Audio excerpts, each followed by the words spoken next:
എന്തെങ്കിലും വേണം പിന്നെ എൻ്റെ തപ്പു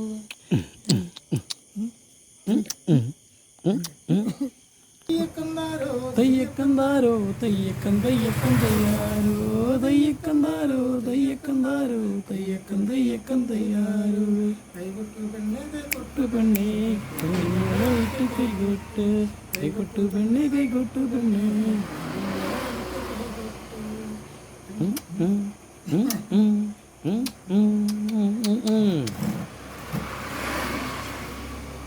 അടുത്തേക്ക് വന്നോട്ടെ.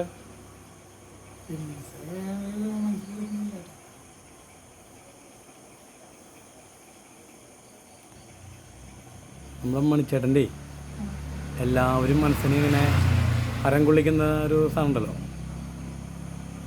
വരാന്ന് പറഞ്ഞിട്ട് ചേട്ടൻ വരാതിരിക്കരുതേ. അതിൻ്റെ ഒരു രണ്ടുപേരി നമുക്ക് ഒന്ന് പഠിച്ചാലോ? രണ്ടു പറ്റങ്ങട് എടുത്തിട്ടോ.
ഇത് നമ്മുടെ സുഹൃത്ത് അജി.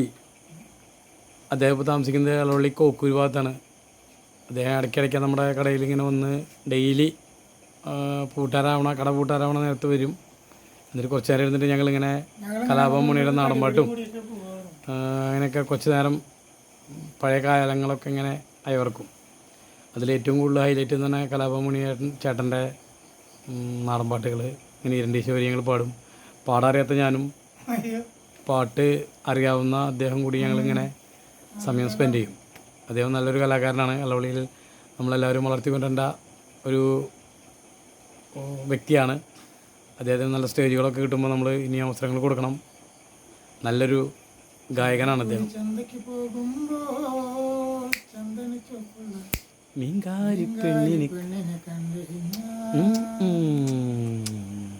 ചെമ്പല്ലി കരിമീൻ ചെമ്മീനോ പെണ്ണിൻ്റെ കുട്ടയിൽ നെയ്യുള്ള പിടയ്ക്കണ മീനാണ്.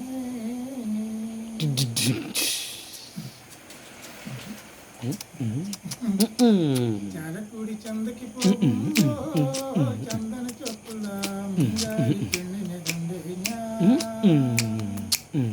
ചെമ്പല്ലി കരിമീൻ ചെമ്മീനോ പെണ്ണിൻ്റെ കുട്ടയിൽ നെയ്യുള്ള പിടയ്ക്കണ പെണ്ണിന്റെ പഞ്ചര പുഞ്ചിരി കട്ടങ്കല്ലാക്കല് കച്ചോടം. പെണ്ണിന്റെ പഞ്ചര പുഞ്ചിരി കട്ടങ്കല്ലാക്കല് കച്ചോടം. ഇന്നത്തെ ചന്തല കച്ചോടം പെണ്ണിന്റെ കൊട്ടലെ മീനായേ. ഇന്നത്തെ ചന്തല കച്ചോടം പെണ്ണിന്റെ കൊട്ടലെ മീനായേ. ചാലക്കുടി ചന്തയ്ക്ക് പോകുമ്പോ ചന്ദന ചൊപ്പുള്ള മീൻകാരി പെണ്ണിനെ കണ്ടു കഴിഞ്ഞാൽ